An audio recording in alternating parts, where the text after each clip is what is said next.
Dear student, so last lecture discussing about the light reaction start mechanism of the photosynthesis. So today we will learn about photophosphorylation. So photophosphorylation, the two type of the photophosphorylation. So one is a cyclic photophosphorylation and other are non-cyclic photophosphorylations. So these reactions are completely light reactions. तर ही जे reaction असणार आहे ती मात्र लाईटवर depend असणार आहे, म्हणून आपण त्याला फोटोफॉस्फोरायलेशन असं म्हणतो, की आपण त्याला लाईट रिॲक्शन पण म्हणत असतो.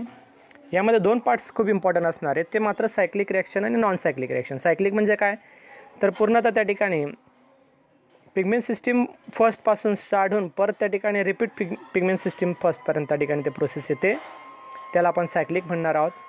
तर नॉन सायक्लिकमध्ये जर असणार आहे तर त्या मात्र पिगमेंट सिस्टीम फर्स्ट आणि पिगमेंट सिस्टीम सेकंड हे दोन्ही पार्ट त्याच्यामध्ये इन्व्हॉल्वमेंट आहेत. आणि ही जी रिॲक्शन असणार आहे ती मात्र झिगझॅग पोझिशनने जाणार आहे, ते रिव्हर्सिबल नाही, म्हणजे त्या ठिकाणी परत ते रिपीट होत नाही. तर या ठिकाणी आपण पहिलं पाहणार आहोत photophosphorylation. The process in which the ATP molecules are synthesise using the solar energy is called photophosphorylation. याच्यामध्ये काय होतं बघा, मी मागच्या वेळेस पण तुम्हाला सांगितलं की आर्नॉन रिॲक्शन्सने त्या ठिकाणी आपल्यासमोर मांडलेलं होतं किंवा हिल रिॲक्शन्सने ल्यूज जर असणारे क्लोरोफिल पिगमेंट्समधलं थायलॉकाइड मेम्ब्रेन जे असणारे पिगमेंट सिस्टीम फर्स्ट आणि पिगमेंट सिस्टीम सेकंडमध्ये thylakoid membranes outer and thylakoid membrane inner sides, so they are synthesize from the ADP to ATP. तर ADPचं कन्वर्शन ATPमध्ये होता. One phosphate molecules are synthesize, त्या ठिकाणी मात्र एक फॉस्फेट मॉलिक्युल जर असेल तर तो त्या ठिकाणी मात्र सिंथेसाइज करणार आहे.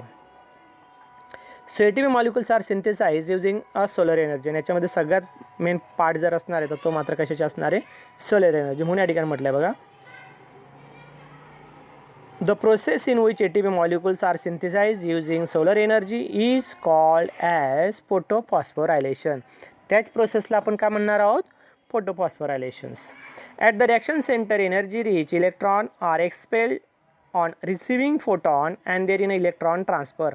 काय होतं बघा, या ठिकाणी लाईट जर असेल तर ते मात्र या ठिकाणी रिसिव्ह केले जातात आणि त्यावेळेस त्या ठिकाणी energy are rich in electron, आणि जी एनर्जी असणार आहे ती मात्र इलेक्ट्रॉनमध्ये फॉर्मेशन होते, एक्सपेल्ड होते आणि रिसीव्ह केले जाते ते मात्र फोटॉनकडनं आणि to transfer from the electron the process from the chlorophyll pigments. त्या ठिकाणी क्लोरोफिल पिगमेंटमध्ये एनर्जी सिंथेसाइज करण्यासाठी फोटॉनचं किंवा लाईटचा त्या ठिकाणी उपयोग हा होत असतो. Doctor Arnon first suggested that there are two pathways of this electron transfer. One is a non cyclic and other is a cyclic. तर दोन त्या ठिकाणी पाथवे असणार आहे, एक जर असेल तर ते मात्र नॉन सायक्लिक आणि दुसरे जर असणार ते मात्र cyclic. Synthesis of ATP take place during the both the process there four or the two types. दोन टाईप्सने त्या ठिकाणी ATP सिंथेसाइज होतात, एक जर असेल सायक्लिक आणि दुसरे जर असेल ते मात्र non cyclic. So they are synthesize from the cyclic and non cyclic photophosphorylation. So today the next point to discussing about the cyclic photophosphorylation.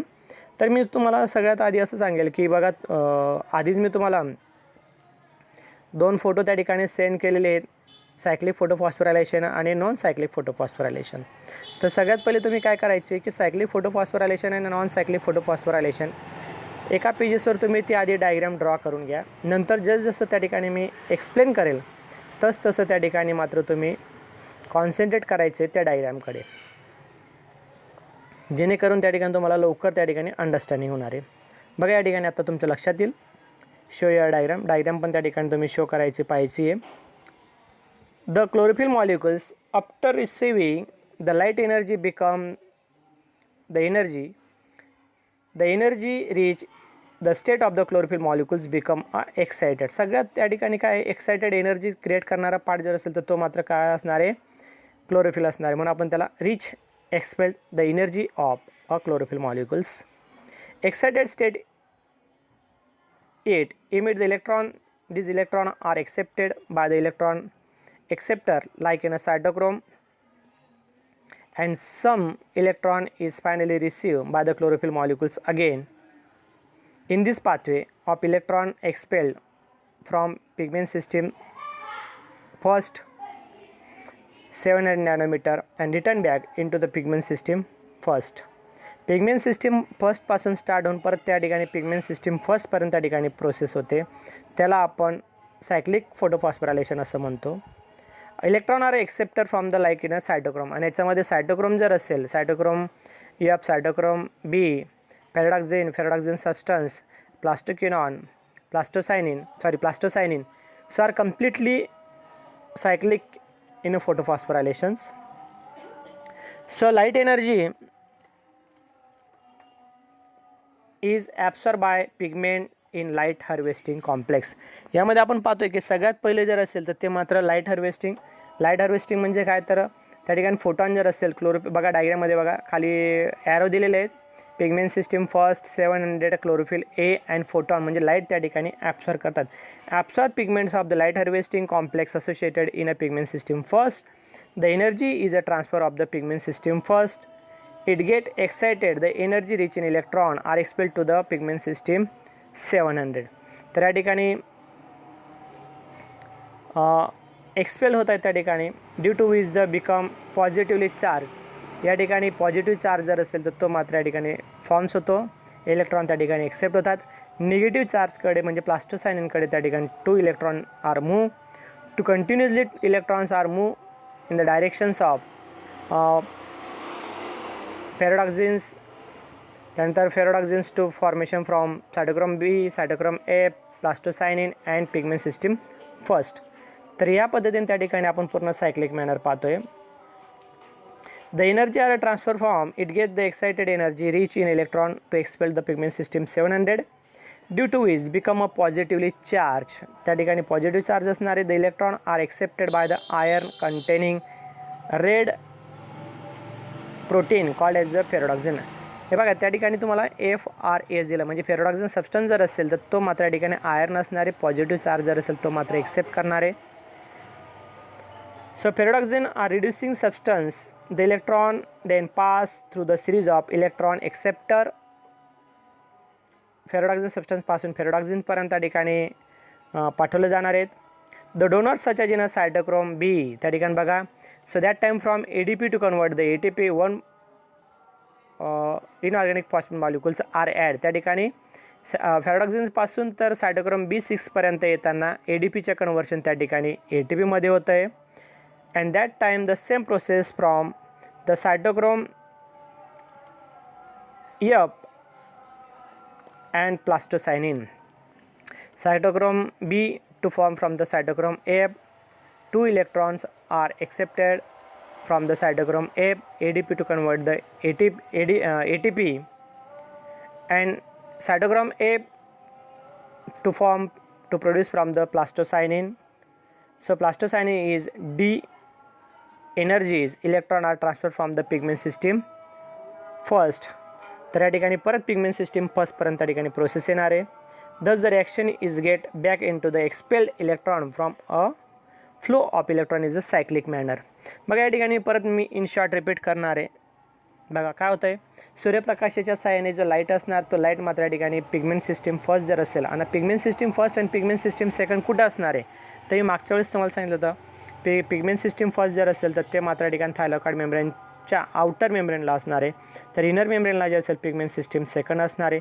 तर आउटर मेम्ब्रेन जर असणार आहे या ठिकाणी फक्त पिगमेंट सिस्टीम फर्स्ट हा एक पार्ट घडत असतो. याच्यामध्ये आपल्याला फक्त लाईट रिॲक्शन आपल्याला पाहायला मिळणार आहेत.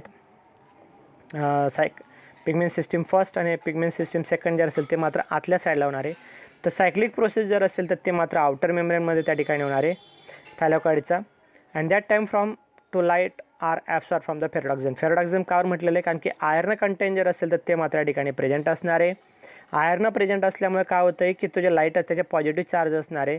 इलेक्ट्रॉन त्या ठिकाणी घेतल्यानंतर फेरॉडॉक्झिन्सपर्यंत त्या ठिकाणी जातो, फेरॉडॉक्झिन सबस्टन्सपर्यंत जातो. फेरॉडॉक्झिन सबस्टन्स जर असेल तो मात्र एक्सेप्टर असणार इलेक्ट्रॉन.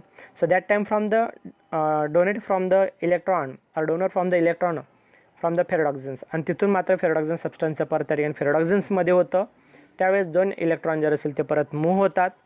फेरॉडॉक्झिनपर्यंत गेल्यानंतर जे इलेक्ट्रॉन असणार ते इलेक्ट्रॉनमुळे त्या ठिकाणी ADPचं एक इलेक्ट्रॉनमुळे त्या ठिकाणी त्याचे कन्वर्शन मात्र फॉस्फेटमध्ये होता. मात्र त्यावेळेस एक फॉस्फेट मॉलिक्युल्सचा सिंथेसाइज होतो. ATP त्याचं कन्वर्शन होतं आणि ferredoxins to formation from the cytochrome B6. ज्यावेळेस ते सायटोक्रोम B6 होतं त्यावेळेस परत त्या ठिकाणी 2 इलेक्ट्रॉन जर असेल ते मात्र मूव्ह होतात आणि ADPचे कन्व्हर्शन परत त्या ठिकाणी ATPमध्ये होतं. त्यावेळेस सायटोक्रोम B6चं सायटोक्रोम Fमध्ये होणार आहे. इथं मात्र या ठिकाणी 2 ATP मॉलिक्यूल हा सिंथेसाइज झालेले आहे पिगमेंट सायक्लिक फोटोफॉस्फोरायलेशन्समध्ये. याच्यामध्ये फक्त पिगमेंट सिस्टीम फर्स्ट इन्व्हॉल्व आहेत. सायटोक्रोम Fचं परत त्या ठिकाणी प्लास्टोसायनिनमध्ये होणार आहे आणि प्लास्टोसायनिनचं परत त्या ठिकाणी पिगमेंट सिस्टीम फर्स्टपर्यंत येणार. So completely process from the cyclic manner. आणि ही जी प्रोसेस असेल ही पूर्णतः त्या ठिकाणी सायक्लिक पद्धतीने त्या ठिकाणी कंटिन्यू चालणार आहेत. आता त्या ठिकाणी पुढे बघा, synthesis of ATP. 2 molecules again synthesis झाले. कुठं झाले याच्या या ठिकाणी छोटंसं एक पार्ट त्यांनी मांडलेलं आहे बघा.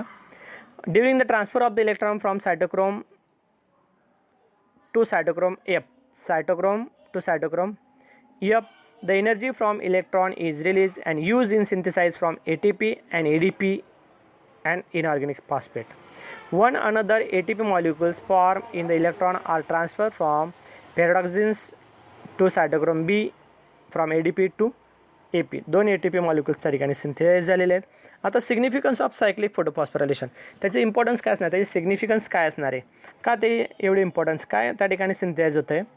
Synthesis of ATP molecules, it provides energy from the synthesis of glucose during a dark reaction. तर काय आहे त्याचे इम्पॉर्टंट, ज्यावेळेस त्या ठिकाणी ATP molecules are most important from the dark reaction.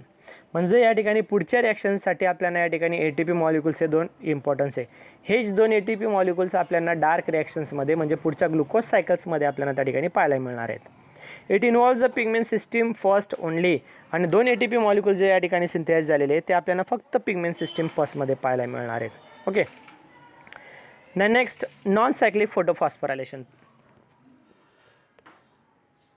आता या ठिकाणी आपण पुढच्या व्हिडिओमध्ये आपण कंटिन्यू करू.